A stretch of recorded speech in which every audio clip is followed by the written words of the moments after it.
Hello student, আমি Swapna. ABC coaching সেন্টারে তোমাদের সকলকে স্বাগত। আজ আমরা শুরু করতে চলেছি ষষ্ঠ শ্রেণীর ভূগোল বিষয়ে রায় মার্টিনের দ্বিতীয় পর্যায়ক্রমিক মূল্যায়ন 2026-এর 2 নম্বর সেটটি। চলো শুরু করা যাক। সঠিক উত্তরটি লেখো। 1-1। বেতার তরঙ্গ বায়ুমণ্ডলের যে স্তর থেকে প্রতিফলিত হয় তা হলো সি, আয়নোস্ফিয়ার। 2, পৃথিবীর অ্যালবেডোর পরিমাণ হলো সি 35%। 3, বায়ুর গতিবেগ মাপা হয় যে যন্ত্রের সাহায্যে তা হলো এ, অ্যানিমোমিটার। 4, 30 থেকে 35 বছরের গড় আবহাওয়াকে বলা হয় বি, জলবায়ু। 5, তুলো চাষ ভালো হয় এ, কালো মাটিতে। 6, নবীন পল্লীর আর এক নাম খাদার। 7, শ্বাসমূল দেখা যায় ম্যানগ্রোভ উদ্ভিদে। 8, আম গাছ কি জাতীয় অরণ্যের উদ্ভিদ? বি, ক্রান্তীয় পাতাঝরা অরণ্য। 9, শূন্যস্থান পূরণ করো। একটি অভয়ারণ্যের উদাহরণ হলো জলদাপাড়া অভয়ারণ্য। 10, শূন্যস্থান পূরণ করো। ভারতের পশ্চিমী ঝঞ্ঝা দেখা যায় শীতকালে। 11, শুদ্ধ অথবা অশুদ্ধ লেখো। লু দেখা যায় গ্রীষ্মকালে, শুদ্ধ। 12, শুদ্ধ অথবা অশুদ্ধ লেখো। সংরক্ষিত অরণ্যের শিকার, পশুচারণ ও অন্যান্য ক্রিয়াকলাপ নিষিদ্ধ, শুদ্ধ। নিচের প্রশ্নগুলি অতি সংক্ষিপ্ত উত্তর দাও যে কোনো 8টি। 2-1, আন্টার্কটিকার সর্বোচ্চ শৃঙ্গ হল ভিনসন ম্যাসিভ। 2, আন্টার্কটিকা তথা পৃথিবীর দীর্ঘতম হিমবাহের ন্যায় ল্যাম্বর্ট। 3, পৃথিবীর সর্বাধিক বৃষ্টিবহুল স্থানের নাম মেঘালয়ের মৌসিনরাম। ভারতের মরুভূমি হল থর। 5, ভারতের ম্যানগ্রোভ অরণ্য কোথায় কোথায় দেখা যায় তা হলো পশ্চিমবঙ্গের সুন্দরবনে, উড়িষ্যার চিল্কা উপহ্রদে, অন্ধ্রপ্রদেশের কোলেরু ও পুলিকট হ্রদ ইত্যাদি। 6, ফণিমনসা কি ধরনের উদ্ভিদ? কাঁটাঝোপ ও গুল্ম জাতীয় উদ্ভিদ। 7, ম্যালেরিয়ার ঔষধ কুইনাইন কোন গাছ থেকে তৈরি করা হয়? সিনকোনা। 8, রেসারপিন কোন গাছ থেকে তৈরি করা হয়? সর্পগন্ধা। 9, ক্ষুদ্রতম মহাদেশের নাম কি? ওশিয়ানিয়া। 10, কোন অসুখ সারাতে তুলসী পাতা খাওয়া হয়? হাঁপানি, সর্দি, কাশি ও পেটের অসুখ ইত্যাদি। 3-1, নিচের প্রশ্নগুলি সংক্ষিপ্ত উত্তর দাও। আবহাওয়া ও জলবায়ু পার্থক্য লেখো। পেজ নম্বর 45। এখান থেকে এতটা। 2, ইনসোলেশন কাকে বলে? পেজ নম্বর 46।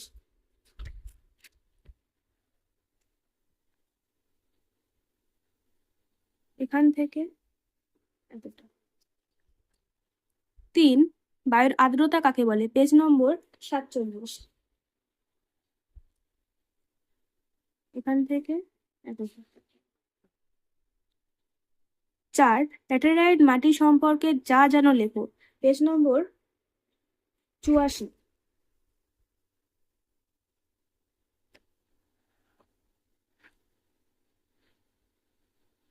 এখান থেকে এতটা। 5, কোন কোন বিষয়ের ওপর নির্ভর করে মাটি তৈরি হয়? পেজ নম্বর 83। এখান থেকে এতটা। নিম্নলিখিত প্রশ্নগুলির ব্যাখ্যামূলক উত্তর দাও। 4-1, বিজ্ঞানীরা কোন সময় আন্টার্কটিকা অভিযান করেন এবং কেন করেন?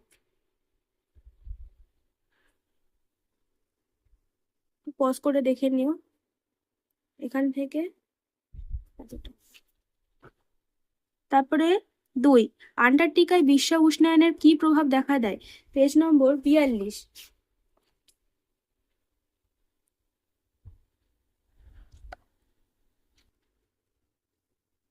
এখান থেকে এতটা। 3, ভারতের জলবায়ুতে মৌসুমী বায়ুর প্রভাব লেখো। পেজ নম্বর 82।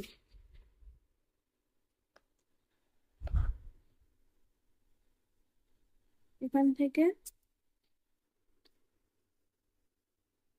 এতটা। 4, বৃষ্টির ছায় অঞ্চল সৃষ্টি হয় কেন? উদাহরণ সহযোগে লেখো।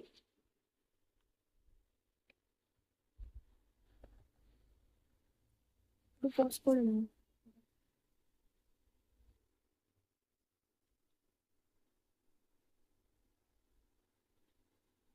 আর এই আঁকাটা পেন্সিলে এঁকে নিই। করমণ্ডল উপকূলে বছরে 2বার বৃষ্টিপাত হয় কেন? একটু পজ করে নিও।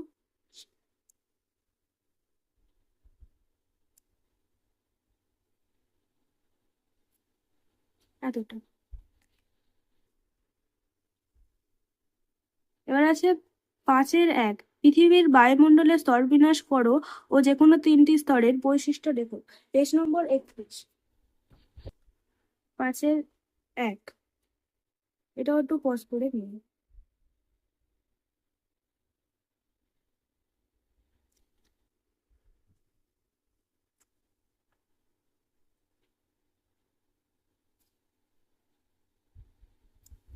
এতটা। তারপরে জলচক্র পদ্ধতি বর্ণনা করো। পেজ নম্বর 34।